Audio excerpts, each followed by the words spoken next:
ଉଇଲ୍ଟ ଆକ୍ରମଣରୁ ଗୁହାଳ ଫାର୍ମକୁ କିପରି ବଞ୍ଚେଇ ରଖିବା। ଆମେ ଯେମିତି ବତେଇ ଥାଉ ଆମର ଯାହା ଏସ୍ଓପି ଅଛି ଷ୍ଟାଣ୍ଡାର୍ଡ ଅପରେଟିଂ ପ୍ରୋସିଜିଓର, ସେହି ଅନୁସାରେ ଆପଣ ଲ୍ୟାଣ୍ଡ ପ୍ରିପାରେସନ କରିଥାନ୍ତୁ। ପ୍ରଥମେ ଫିଲ୍ଡକୁ ଭଲ ଭାବରେ ସଫା କରନ୍ତୁ, ଡିପ୍ ପ୍ଲାୱିଂ କରନ୍ତୁ, ଫୁଟେ 1.5 ଫୁଟ ଗଭୀରରେ ଚାଷ କରନ୍ତୁ। ମାଟି ପରୀକ୍ଷା କରି ଆବଶ୍ୟକତା ଅନୁଯାୟୀ ମାଟିରେ ନ୍ୟୁଟ୍ରିଏଣ୍ଟସ୍ ବା ମେଡିସିନ୍ସ ପ୍ରୟୋଗ କରନ୍ତୁ। ମାଟିକୁ ପ୍ରଥମେ ଗୁଆଭା ଫ୍ରେଣ୍ଡଲି କରାନ୍ତୁ ବା ଗୁଆଭା ପାଇଁ ପରଫେକ୍ଟଲି ସୁଟେବଲ କରାନ୍ତୁ।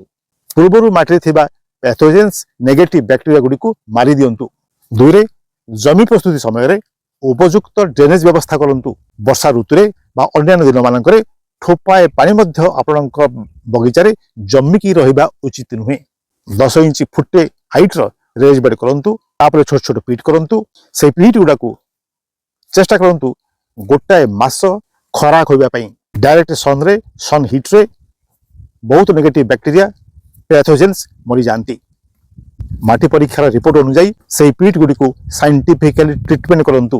ଆମର ଏସ୍ଓପି ଅନୁଯାୟୀ ପିଟ୍ ଗୁଡ଼ିକରେ ମ୍ୟାନ୍ୟୁଅର ପ୍ରୟୋଗ କରନ୍ତୁ। ଯଦି ନିମାଟୋଡ୍ସ କିମ୍ବା ଉଇଲ୍ଟ ଆଟାକ୍ କରିବାର ଭୟ ଅଛି ବୋଲିକିରି ଆପଣ ଅନୁମାନ କରୁଛନ୍ତି, ତେବେ ପିଟ୍ ଗୁଡ଼ିକରେ 10% ଅଏଲ କଣ୍ଟେଣ୍ଟ ଥିବା ଖାଣ୍ଟି ନିମ୍ବ ପିଡ଼ିଆକୁ ପ୍ରୟୋଗ କରନ୍ତୁ। କ୍ୱାଣ୍ଟିଟି ହେଉଛି 500 ଗ୍ରାମରୁ 750 ଗ୍ରାମ ପର ପିଟ୍। ଯେଉଁ ମାଟିରେ ନିମାଟୋଡ୍ସ ଉଇଲ୍ଟର ସମ୍ଭାବନା ନାହିଁ ବା ଡର ନାହିଁ, ସେଠି ଆପଣ 250 ରୁ 300 ଗ୍ରାମ ନିମ୍ବ ପିଡ଼ିଆ ଦେଇପାରନ୍ତି ଆଜ୍ ଏ ସିକ୍ୟୁରିଟି ମ୍ୟାନ୍ୟୁଅର।